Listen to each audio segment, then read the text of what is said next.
بسم اللہ الرحمن الرحیم۔ سوال: وہ کون سا عمل ہے جس کے کرنے سے شیطان کے جسم کا ایک اعضا ٹوٹ جاتا ہے؟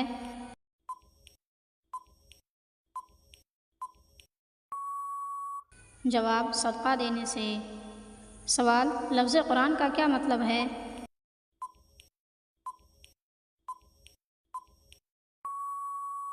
جواب: لفظ قرآن کا مطلب ہے بار بار پڑھی جانے والی کتاب۔ سوال: قرآن مجید کی پہلی آیات کہاں نازل ہوئی تھی؟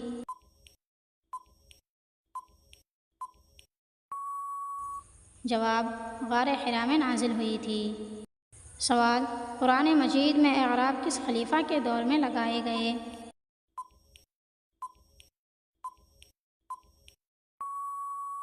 جواب: عبد الملک بن مروان کے دور میں۔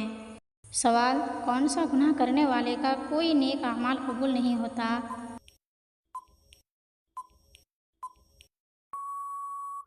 جواب: شرک کرنے والے کا کوئی نیک اعمال قبول نہیں ہوتا ہے۔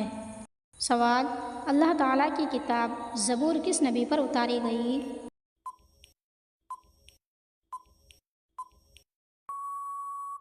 جواب: حضرت داؤد علیہ السلام پر اتاری گئی۔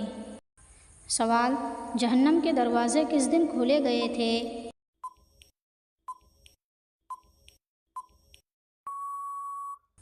جواب: منگل کے دن کھولے گئے تھے۔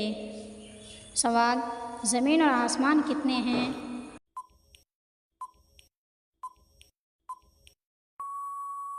جواب: زمین اور آسمان 7 ہیں۔ سوال: آپ صلی اللہ علیہ وسلم کس کے مکان میں پیدا ہوئے؟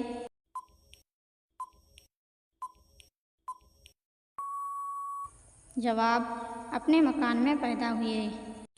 سوال: گناہ کس کو کہتے ہیں؟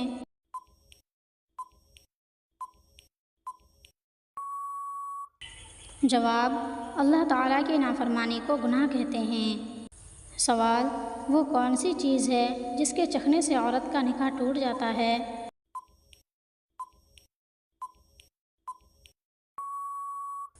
جواب: موت کا مزہ۔ سوال: دنیا میں سب سے بڑا رزق کون سا ہے؟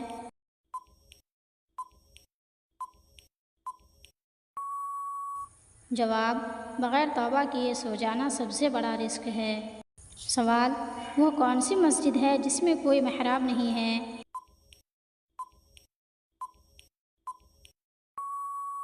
جواب: مسجد الحرام میں کوئی محراب نہیں ہے۔ سوال: اذان کے فوراً بعد اگر عورت نماز پڑھ لے تو کیا ہوتا ہے؟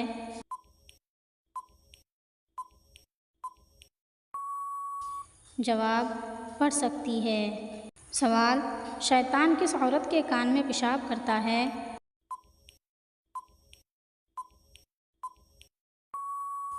جواب: دیر سے اٹھنے والی عورت کے کان میں۔ سوال: قرآن مجید کے کس صورت میں اللہ تعالیٰ نے فرمایا کہ تم سب اللہ کے محتاج ہو؟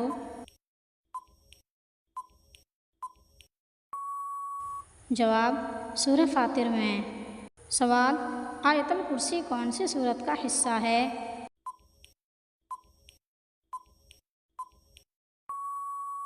جواب: سورۃ البقرہ کی۔ سوال: ایک شخص پیدا ہوا ایران میں، پلا بڑھا جاپان میں اور مرا ہندوستان میں، وہ شخص کیا کہلائے گا؟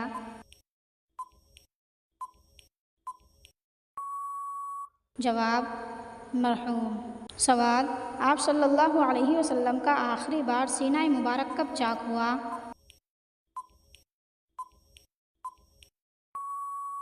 جواب: معراج کے وقت۔ سوال: صحابہ اکرام میں سے کس صحابی کا ذکر قرآن پاک میں آیا ہے؟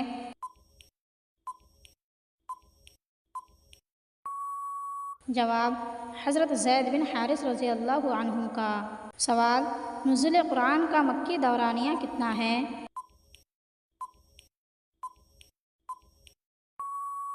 جواب: 13 سال۔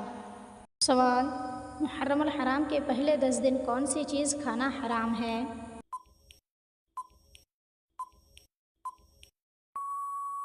جواب: نیاز حسین کے نام سے محرم کے مہینے میں جو کچھ بانٹا جاتا ہے اس کا کھانا حرام ہے۔ کیونکہ جو چیز اللہ تعالیٰ کے علاوہ کسی کے نام پر ہو تو اس کا کھانا حرام ہے۔ اسی طرح ان دنوں جو حلیم تقسیم کیا جاتا ہے، اگر اس کے بارے میں یقین ہو کہ یہ غیر اللہ کی نیاز ہے تو اس کا کھانا قطعی طور پر جائز نہیں ہوگا۔ لیکن اگر کوئی کہتا ہے کہ یہ نیاز اللہ کے نام پر ہے لیکن ہم اس کا ثواب امام حسین رضی اللہ عنہ کو پہنچانا چاہتے ہیں تو یہ کھانا حرام نہیں ہوگا، کیونکہ اس کا شمار صدقے میں ہوگا۔